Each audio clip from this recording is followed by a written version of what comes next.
أما بعد فأعوذ بالله من الشيطان الرجيم بسم الله الرحمن الرحيم يا أيها الذين آمنوا إذا لقيتم فئة فاثبتوا واذكروا الله كثيرا لعلكم تفلحون صدق الله مولانا العظيم وصدق رسوله النبي الكريم الأمين مولاي صل وسلم دائما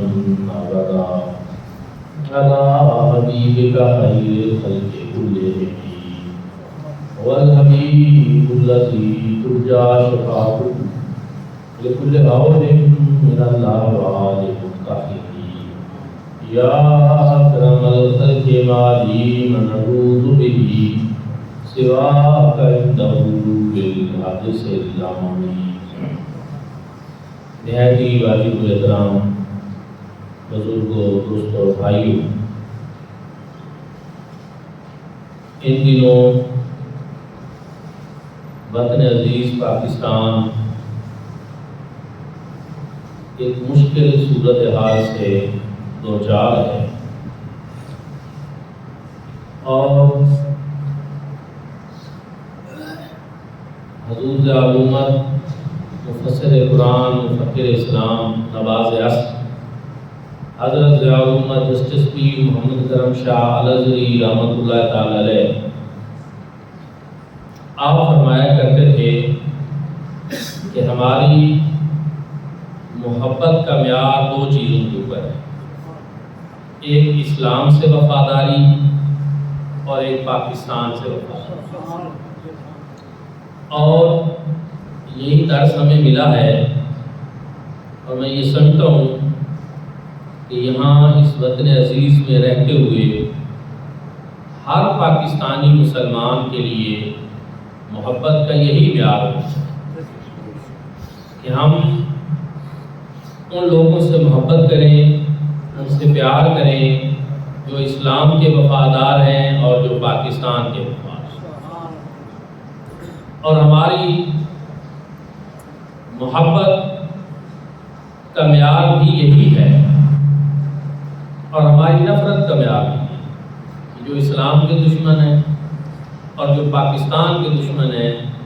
وہ ہمارے بھی دشمن ہیں اور ہم ان کے بھی دشمن ہیں، تو یہی ہماری محبت اور نفرت کا معیار ہے۔ دوستانی ذکر پوری دنیا کے اندر اگر آپ نظر دوڑائیں تو مسلمانوں کی تاریخ کوئی ایک دو دن کی تو بات نہیں، ہر طرح کے حالات صدیوں سے ہم دیکھتے آئے ہیں، اور صدیوں کی تاریخ کو پیش نظر رکھ کر پوری دنیا کے اندر ساری قومیں اپنے اپنے معاملات کر رہی ہیں۔ اگر آپ یہ سمجھتے ہیں کہ دنیا کی باقی اقوام وہ سارے ماضی کو فراموش کر بیٹھی ہیں اور صرف موجودہ دور کو اور مستقبل کو دیکھ رہی ہیں، تو ایسا قطعا نہیں، ماضی کسی کو بھی نہیں بھولا، ہماری بھی ایک تاریخ ہے، اور جو آج ہمارے مد مقابل ہیں ان کی بھی ایک تاریخ ہے۔ میں یہاں یہ عرض کر دوں کہ بار بار منبر سے ہم اس ملک سے پیار، محبت اور وفاداری کا درس کیوں دے رہے ہیں؟ ایک تو اس لیے کہ یہ ہمارا دینی فریضہ ہے، ایک اس لیے کہ یہ ہمارے حب الوطنی کا تقاضا ہے، بحیثیت پاکستانی بھی، بحیثیت مسلمان بھی، اور ہماری آنے والی نسلوں کا مستقبل جو ہے یہ اس کے لیے بھی ضروری ہے۔ اللہ نہ کرے حالات دیگر گم ہو جائیں تو پھر ہماری آنے والی نسلوں کا پرسان حال کون ہو؟ کس سے آپ کو توقع ہے؟ مثلا اگر بات اس تناظر میں آپ دیکھنا چاہتے ہیں کہ جہاں ظلم ہو، دنیا میں کوئی ایسی قوتیں موجود ہیں کہ جو ظالم کا ہاتھ روکتی ہیں اور نہیں ظلم ہونے دیں گی ان پہ، تو پھر غزہ اور فلسطین کے مسلمانوں کے اوپر جو ظلم ہو رہا ہے، کیا کوئی ان کا ہاتھ روک رہا ہے؟ کیا کوئی ان ظالموں کے سامنے کھڑا ہے، کوئی آواز بلند کر رہا ہے؟ اس کا مطلب یہ ہے کہ ہم اپنی نسلوں کو ایسے بے رحم اور ظالم ماحول کے اوپر نہیں چھوڑ سکتے جہاں ظلم کو ظلم نہ کہا جائے، جہاں ناانصافی کو ناانصافی نہ کہا جائے، جہاں عدل و انصاف کے پرخچے اڑا دیے جائیں۔ اس لیے میرے بھائیوں اور دوستو، ہم اپنی آنے والی نسلوں کی مستقبل کے لیے بھی یہ سمجھتے ہیں کہ آج ہمیں آواز اٹھانی چاہیے، اپنے ملک کو محفوظ بنانا چاہیے، اس کی حفاظت اور خیر خواہی چاہیے، اور اس کے لیے ہمیں کوشش بھی کرنی چاہیے۔ دوستو اور بھائیوں، پھر ایک چیز اور، دفاع کے حوالے سے ظاہر ہے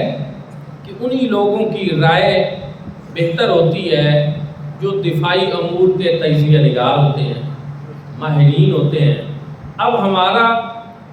ان پیچیدگیوں پہ زیادہ بات کرنا شاید کوئی اتنا مناسب یا درست نہ ہو، لیکن جو موٹی موٹی باتیں ہماری اپنی سمجھ میں آنے والی ہیں، جو ہم سمجھتے ہیں، ان پہ ضرور ہم بات کر سکتے ہیں۔ اور وہ یہ ہے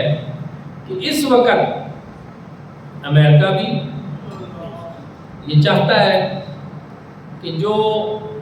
چائنا کے ساتھ ہمارا ایک تعلق اور اس سے جو مضبوطی آ رہی ہے اس کو کمزور کیا۔ انڈیا چائنا کے خلاف امریکہ کا ایک یہاں پہ کردار ادا کرنے والا ملک ہے کہیں نہ کہیں۔ دوسری چیز یہ ہے کہ جو اسرائیل ہے، اب پوری دنیا کے اندر اب بھی اگر آپ دیکھیں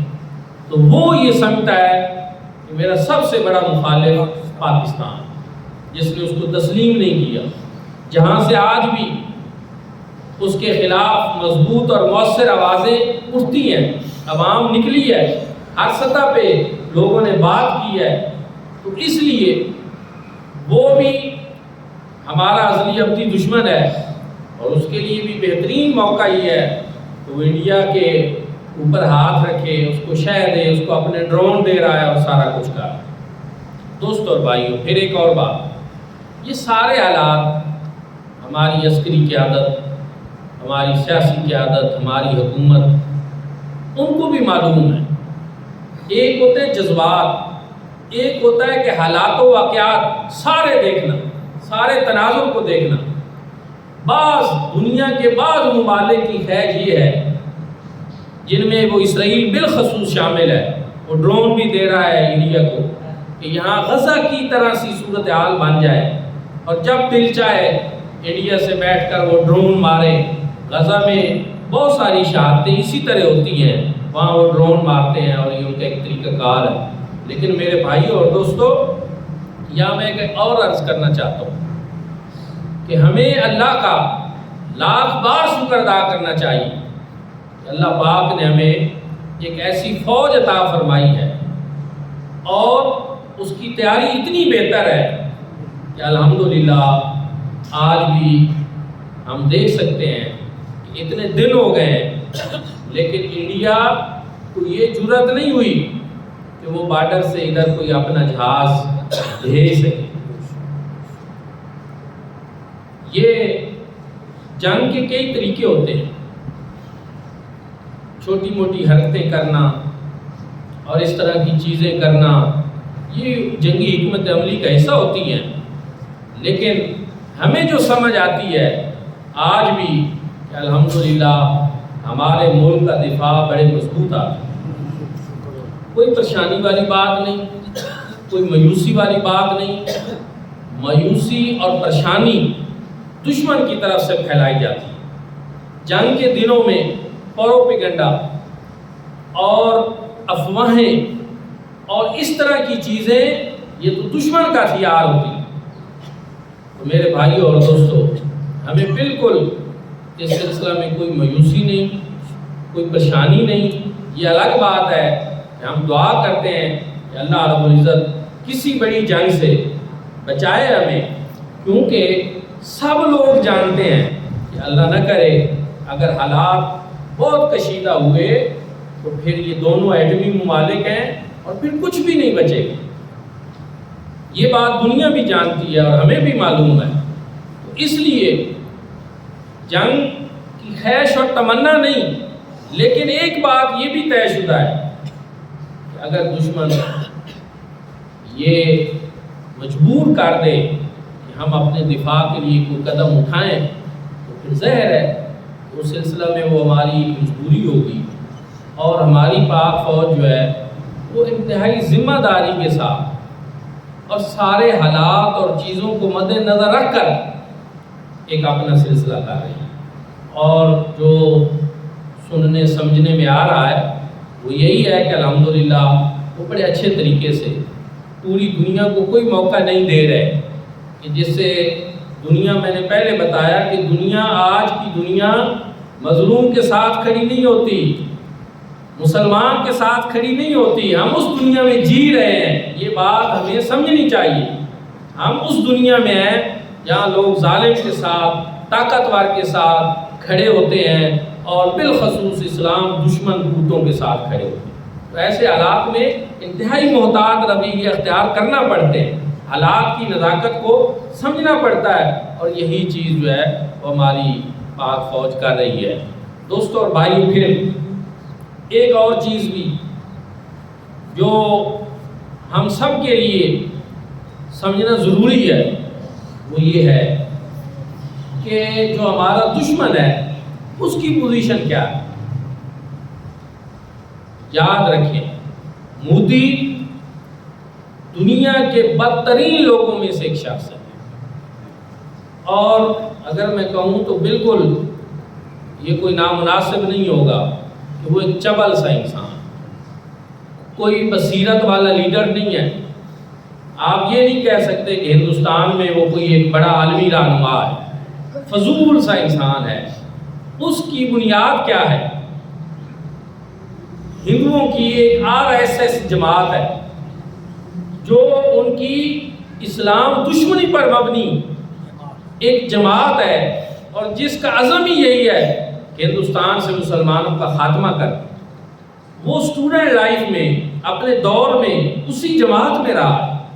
اور وہاں سے وہ آگے بڑھا ہے، اور اس نے ساری سیاست آج تک جو کی ہے وہ اسلام دشمنی اور مسلمان دشمنی پہ کی ہے۔ تو اس سے کبھی ہم یہ توقع نہیں رکھ سکتے کہ وہ کوئی اچھا فیصلہ کرے گا جو انڈیا کے بھی مفاد میں ہو، پاکستان کے بھی مفاد میں ہو۔ ایک بات آپ سب سمجھتے ہیں، یہ بات کہ جو دانا لوگ ہوتے ہیں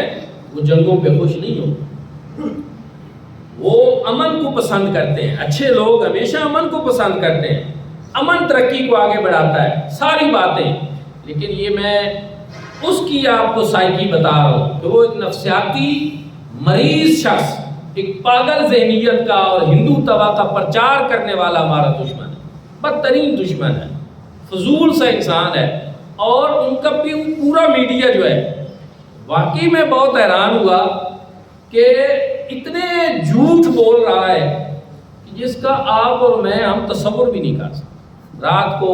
ان کا میڈیا کہہ رہا تھا کہ اسلام آباد بھی فتح ہو چکا ہے، اور نیوی نے ادھر لاہور کے ساتھ جو ہے وہ جو بندرگاہ ہے وہاں پہ بھی حملہ کر دیا ہے۔ ہمیں تو آج پتہ چلا کہ لاہور میں بھی کوئی ساحل ہے سمندر کا، اور وہاں پہ بھی بندرگاہ، ایسی چیز ہے۔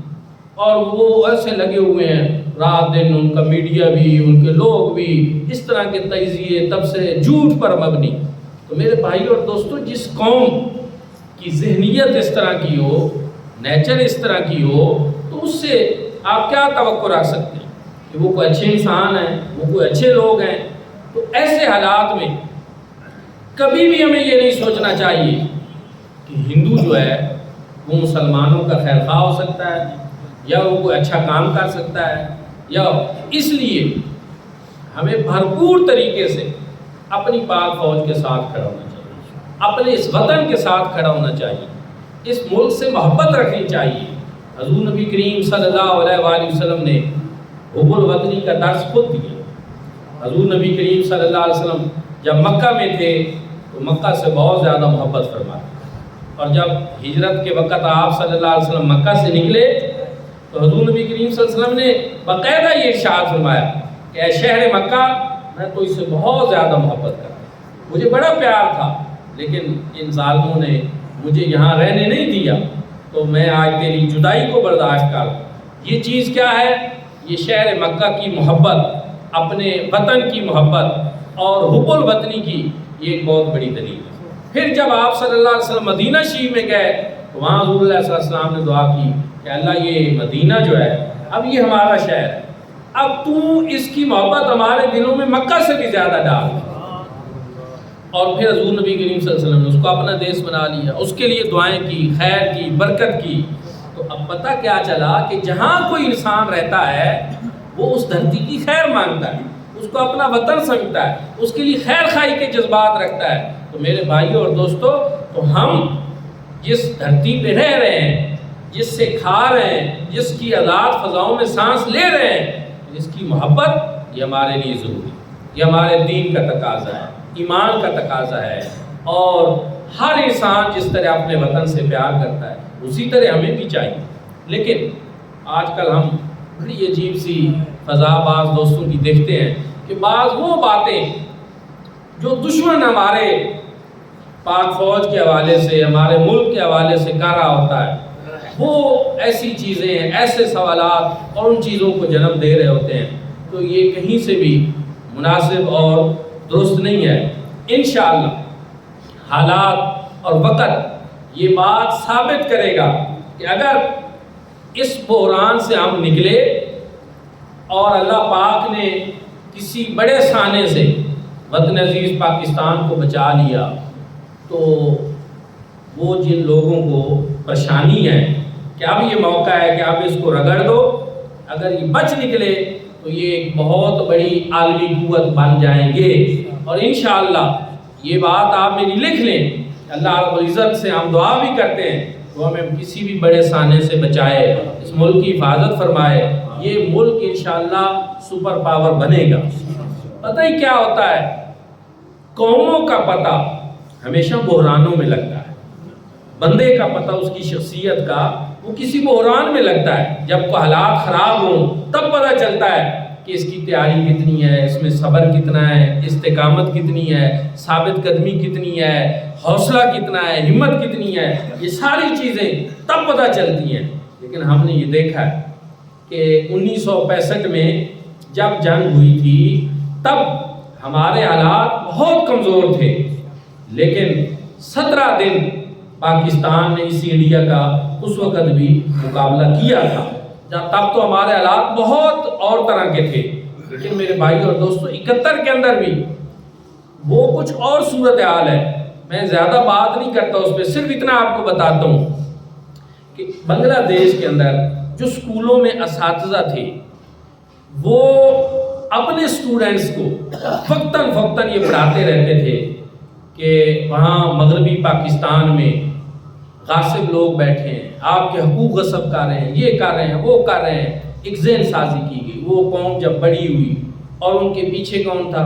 انڈیا تھا، ظاہر ہے، سارا اس کا وہ ایک سلسلہ تھا۔ اور پھر جب وہی نوجوان بڑے ہوئے تو وہ جو نفرت فوج اور ان کے خلاف بھری گئی، اس کے نتیجے میں ہمیں ایک بڑے سانے سے دوچار ہونا پڑا، اور وہ اساتذہ کی لگائی ہوئی ایک چھاپ تھی بنگلہ دیش کے بچوں کے ذہنوں کے اوپر۔ تو میرے بھائی دوستو اس کا نتیجہ ہم نے دیکھا۔ تو کیا آج ہم اس وطن کی محبت کی چھاپ اپنے بچوں کے ذہنوں پہ نہ لگائیں؟ کیا آج ہم ان کو حب الوطنی کا درس نہ دیں؟ کیا ہم ان کو یہ نہ بتائیں کہ یہ ہندوتوا جو ہے، یہ مودی اور اس کی RSS اور جو ان کی تنظیمیں اور جماعتیں ہیں، وہ کبھی بھی نہیں چاہتی کہ پاکستان کا وجود قائم رہے یا ہندوستان کے اندر مسلمان کسی اچھی پوزیشن پہ۔ میرے بھائیوں اور دوستو، آپ دیکھیں، میں نے کئی مرتبہ اس جنگ سے پہلے بھی یہاں پہ یہ بیان کیا تھا کہ ہمارے بزرگ اکابرین جو تحریک پاکستان میں حصہ لے رہے تھے، وہ وہاں جو مسلمان ہندوستان میں تھے اور ادھر نہیں آ رہے تھے ان کو بار بار کہہ رہے تھے کہ آپ وہاں بے شک رہیں، لیکن یہ بات یاد رکھنا ساری زندگی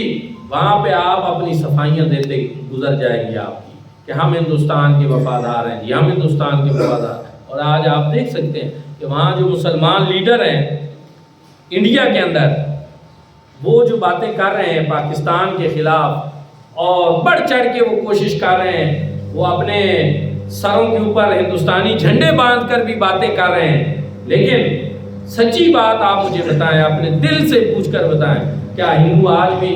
اس سب کچھ کے باوجود ان کی باتوں کا یقین کرتے ہیں؟ ان کو پتہ ہے یہ کلمہ پڑھنے والے مسلمان ہیں، ابھی یہ اور طرح کی پوزیشن میں ہیں تو ہمارے ساتھ ہیں، لیکن کل انڈیا کے حالات خراب ہو جائیں تو پھر کیا ہوگا؟ انہی میں سے کتنے لوگ ہیں جو نکل کھڑے ہوں گے، اور تحریکیں وہاں پہ چل رہی ہیں، 9 ریاستیں علیحدگی چاہتی ہیں انڈیا کے اندر، سکھ موجود ہیں کمیونٹی، وہ علیحدگی چاہتے ہیں، تو وہ سارے پھر کیا ہوگا؟ تو ظاہر ہے جب جنگیں ہوتی ہیں تو پھر اس طرح نہیں ہوتا کہ پھر حالات پر سکون رہیں، پھر جو مخالف ہوتا ہے وہ اپنا زور لگاتا ہے، وہ اپنا موقع دیکھ کر اپنی نفرت کا اظہار کرتا ہے۔ تو اس طرح کی صورتحال سے وہ 2-4 ایک ملک جو ہے وہ آج بری نظریں پاکستان کے اوپر رکھے ہوئے ہیں، لیکن ان ساری چیزوں کا حل کس میں ہے؟ اتحاد میں ہے، اتفاق میں ہے، یکجہتی میں ہے، اپنے ملک کی فوج کے اوپر اعتماد کرنے میں ہے۔ ہم اس ملک میں رہتے ہیں، اس کی محبت ہمارے ایمان کا حصہ ہے، اور اس کا دفاع کوئی انڈیا کی فوج نے نہیں کرنا، اسرائیل کی فوج نے نہیں کرنا، ہماری فوج نہیں کرنا، اسی پاک فوج نے کرنا ہے اور کر رہی ہے۔ اس لیے میرے بھائیوں اور دوستوں، کسی قسم کے پروپیگنڈے کا شکار ہونا یہ درست نہیں ہے۔ جنگ کے موقع پہ پروپیگنڈا ہی دشمن کا سب سے بڑا ہتھیار ہوتا ہے، اور اسلام میں ویسے بھی یہ ہے کہ ہر خبر کی تحقیق اور تفتیش کریں۔ اللہ رب العزت نے بھی اسی بات کا درس دیا، حضور نبی کریم صلی اللہ علیہ وسلم نے، کہ ایک سب سے بڑی بری بات یہ ہے کہ سنی سنائی بات کو بلا تحقیق جو ہے وہ آگے بیان کر دی۔ اس لیے جو مستند ذرائع ہوتے ہیں ان کے اوپر آپ ہمیشہ اعتماد کریں، اور وہاں سے ہی آپ خبر لیں، اور بالخصوص خبر کو آگے فارورڈ کرنا، شیئر کرنا، یہ تو ویسے بھی مناسب ہے۔ پھر ایک اور چیز، موجودہ دور میں آپ سب لوگ دیکھ رہے ہیں کہ کبھی 65 کی جنگ میں سیالکوٹ کے بارڈر پہ وہ بڑی ایک لڑائی ہوئی تھی ٹینکوں، تو بہت زیادہ ہوئی تھی، لیکن اب ٹینک تقریباً دونوں ممالک جو ہیں ان کے استعمال میں نہیں ہو رہے۔ اب کیا ہے؟ اب میڈیا وار ہے، جیسا کہ میں نے بتایا کہ رات کو انڈیا کا میڈیا پاگل ہوا تھا، اسلام آباد میں بھی قبضہ ہو گیا جی، کراچی میں بھی یہ ہو گیا، لاہور میں بھی یہ ہو گیا، وہ ایسے جھوٹ پہ مبنی کہانیاں سنانے پہ لگے ہوئے تھے۔ ہوتا کیا ہے؟ جبکہ حقیقت میں ایسا نہیں تھا، لیکن وہ ایسا کر رہے ہیں۔ کیونکہ اب جو پوری دنیا ہے اس کے اندر ہر بندے کے پاس موبائل ہے، میڈیا ہے، سوشل میڈیا ہے، تو یہ ایک میڈیا وار ہوتی ہے، یہ بھی ایک جنگ ہوتی ہے۔ اور اب دنیا کے اندر دو بدو لڑائی، بندوقوں کی لڑائی، ٹینکوں کی لڑائی سے کام آگے میڈیا وار اور نفسیاتی وار پہ چلا گیا۔ اور کل ایک امریکی اخبار نے جو ہے وہ تجزیہ کیا، اس نے کہا ہے کہ یہ جو اب حالات چل رہے ہیں انڈیا اور پاکستان کے، ان میں ہم دیکھ رہے ہیں کہ پاکستانی عوام جو ہے اس کا مورال بہت بلند ہے، اور میں یہ سمجھتا ہوں کہ یہ اصل چیز ہے، مورال کی جنگ ہے، مورال کی یہ بات ذہن میں رکھیں۔ ایک مسلمان پہلے بھی صدیوں سے جو ہماری تاریخ ہے اس میں ہمیشہ ہمیں برتری جو دشمن کے اوپر نصیب ہوئی ہے وہ مورال کے اپ ہونے کی وجہ سے، ہمارا اللہ رب العزت کی ذات پہ پختہ یقین ہونا، شہادت کی تمنا رکھنا، شوق شہادت ہونا، جذبہ شہادت ہونا، جذبہ جہاد ہونا، یہ ایک مسلمان کا وہ امتیاز ہے، ایک بڑا اسلحہ ہے، ایک بڑا ہتھیار ہے، اس کا مقابلہ دنیا کی یہ دوسری قومیں نہیں کر سکتی۔ تو یہ ایک ایسی چیز ہے دوستانی ذکر کہ مورال ہمیشہ اپنا بھی آپ رکھیں، اپنی پاک فوج کا آپ رکھیں، اپنے ملک کے اداروں کا آپ رکھیں، اور نفسیاتی طور پر، ذہنی طور پر دشمن سے مرعوب نہ ہو۔ جنگوں میں ہوتا رہتا ہے، ایک دن ان کا باری ہو جائے تو دوسرا دن ہمارا باری ہو جائے گا، اوپر نیچے حالات ہوتے رہتے ہیں، لیکن کبھی اس کا یہ مطلب نہیں کہ پاکستان اللہ نہ کرے کوئی ختم ہو رہا ہے یا یہ کوئی اس طرح کی اسٹیٹ ہے جس کو انڈیا سمجھے گا کہ اڑا دیں اور اڑ جائے گا، قطعاً ایسا نہیں ہے۔ یہ مملکت خدا داد ہے، اس کا دفاع مضبوط ہاتھوں میں ہے، اس نے انشاءاللہ قیامت تک رہنا ہے، اور میں بتا رہا ہوں کہ اس بحران سے پاکستان نکلا تو آنے والے انشاءاللہ 4-5 سالوں میں آپ سنیں گے، دیکھیں گے، انشاءاللہ میری بات لکھ لیں، یہ بھی جس طرح دنیا کی بڑی سپر پاورز ہیں ان میں سے ایک انشاءاللہ مسلمانوں کی ایک سپر پاور یہ پاکستان بھی ہوگا، انشاءاللہ ہوگا، اور یہ بات آپ اور میں ہم سب اللہ رب العزت ہمیں دکھائے گا، ہم اپنی آنکھوں سے دیکھیں گے، کیونکہ بہت ساری دفاعی لحاظ سے ایسی باتیں ہوتی ہیں جو حکومتیں یا فوج جو ہے وہ لوگوں کے سامنے بیان نہیں کر سکتے، اس کے بہت ساری چیزیں ہوتی ہیں، لیکن جو محسوس ہو رہا ہے، جو تجزیہ ہم حالات کو دیکھ کر سکتے ہیں، وہ یہی ہے کہ الحمدللہ پاکستان جو ہے یہ ایک مضبوط ملک ہے، مضبوط ہاتھوں میں اس کا دفاع ہے،